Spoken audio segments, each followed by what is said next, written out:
আজ আমরা ঘুরতে যাচ্ছি কেরানীগঞ্জ সারিঘাট। ঢাকা থেকে বাবুবাজার ব্রিজ পার হয়ে কদমতলের মধ্য দিয়ে আমরা চলে যাচ্ছি সারিঘাটের দিকে। ফ্লাইওভারের নিচ দিয়ে রাস্তা দিয়ে আমরা যাচ্ছি। কিছু দূর গিয়ে আমরা ফ্লাইওভারের উপরে উঠবো, যে বাম দিকে যাত্রাবাড়ির দিকে যাওয়ার জন্য। ঠিক এখান দিয়ে আমরা ফ্লাইওভারের উপরে উঠলাম। ধীরে ধীরে চলতেছি আমরা। ফ্লাইওভারের উপরে খুব অন্যরকম একটা ফিলিংস। হাইওয়ে রোড, খুব ভালো লাগতেছে। দুপাশে সবুজের সমারোহ। ধীরে ধীরে চলতেছি আমরা। সামনে গিয়ে বাম পাশে আমাদের ইউটার্ন নিতে হবে পোস্তগোলার দিকে যাওয়ার জন্য। আমাদের পাশ দিয়ে সাই করে বাসগুলো চলে যাচ্ছে। আমরা ইউটার্ন নিলাম বাম দিকে। কিছু দূর গিয়ে আমরা হাসনাবাদের যে স্টেশন, ঠিক হাসনাবাদ স্টেশনে এসে আমরা এখানে থামলাম। এই স্টেশন থেকে আমরা বাঁ দিক দিয়ে ঘুরে গিয়ে পোস্তগোলা ব্রিজের নিচ দিয়ে পার হব। আমরা এই জন্য বাঁ দিক দিয়ে ঢুকবো। এই যে বাঁ দিক দিয়ে ঘুরে আমরা পোস্তগোলা ব্রিজের নিচ হয়ে চলে যাবো হাসনাবাদের মধ্যে দিয়ে সারিঘাটের কাছে। ঠিক এই রাস্তা দিয়ে আমরা চলে যাব সারিঘাট।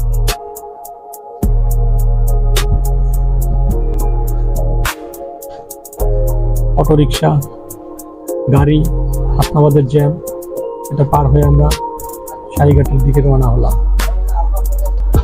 ঠিক এই জায়গায় এসে ডান দিক দিয়েও ঢুকে যাওয়া যায়। আমরা না গিয়ে বসুন্ধরা ভিতর দিয়ে না গিয়ে আমরা একটু সামনে দিয়ে ঘুরে আসবো। রাস্তা এখান দিয়ে কিছুটা ভাঙা ছিল।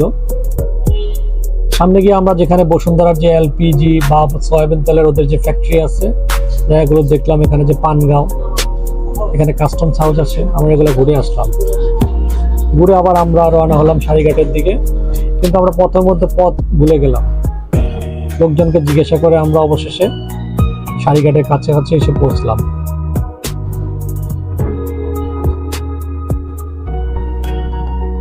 এই হলো সারিঘাট, সুন্দর জায়গা যেখানে আমাদের আসার জন্য আমরা রওনা হয়েছিলাম। চলে আসলাম অবশেষে সারিঘাট। দেখার জন্য কি আছে এখানে। এখানে বাচ্চাদের ছোট ছোট রাইড আছে। ছেলেমেয়েরা এখান থেকে বিভিন্ন ধরনের খেলনা কিনে রাইডগুলোতে চড়ে আনন্দ উপভোগ করে। দেখা যাক, ধীরে ধীরে আমরা দেখি কি আছে এখানে।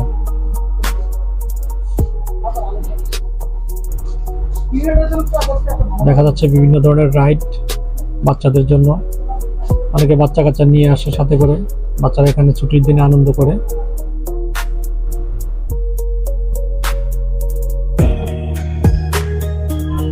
এখানে একটা পানের দোকান আছে, শাকিল পানঘর।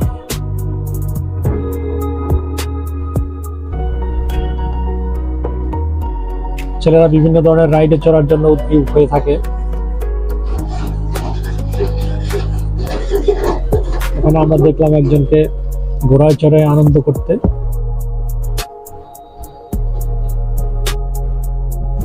অনেকে এখানে এসে ক্রিকেট খেলেন, বা যেহেতু অনেক খোলা ফাঁকা মাঠ, অনেকে তাদের আশেপাশে যাদের খামারি গরু আছে তারা এখানে চারণভূমি হিসাবে ব্যবহার করে। সারিঘাট আসলে খোলা একটা ময়দান, অনেক বড় জায়গা, যেখানে সারি সারি কাশ গাছ রয়েছে। এই কাশ গাছগুলো বর্ষাকালে সবুজে সমারোহ হয়ে থাকে, আবার যখন শরতে সাদা হয়ে থাকে। আমরা যখন আসলাম ঠিক শরতের পরে, যখন কাশফুল ছিল সাদা, এতদিনে সৌন্দর্য ছিল, মানুষ এখানে এসে উপভোগ করতো। বাট আমরা যখন আসলাম তখন এখানে কাশফুল নেই, বাট গাছগুলো আছে। গাছগুলো এখন শুকানোর পথে।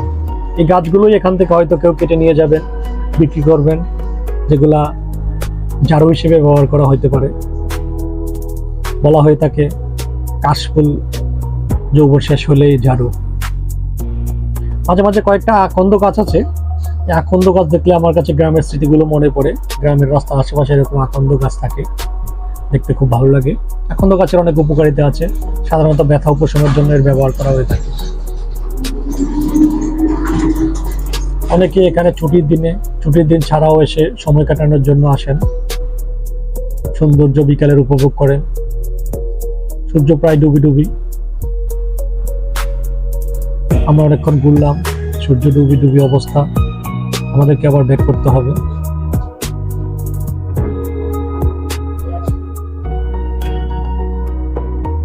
খামারিরা এখানে তাদের গরু নিয়ে এসে চারণভূমিতে গরু চারণ করে, বেলা পড়ে আসলে তারাও চলে যাচ্ছে।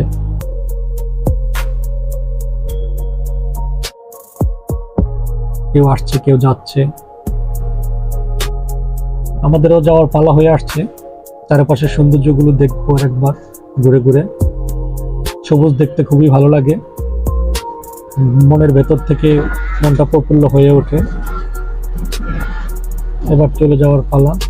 বেরিয়ে আসলাম সারিঘাটের ভিতর থেকে, আস্তে আস্তে ধীরে ধীরে আমাদের যেখানে আমরা বাইক রেখে আসছি সেখানে যাব, যেখানে ছেলে মেয়েরা জটলা করে, খেলাধুলা করে।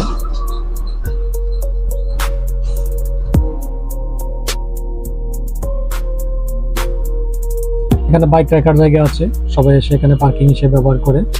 আমাদের বাইকটা আমরা এখানে রেখেছিলাম। সবাই এসে কিছু না কিছু খায়।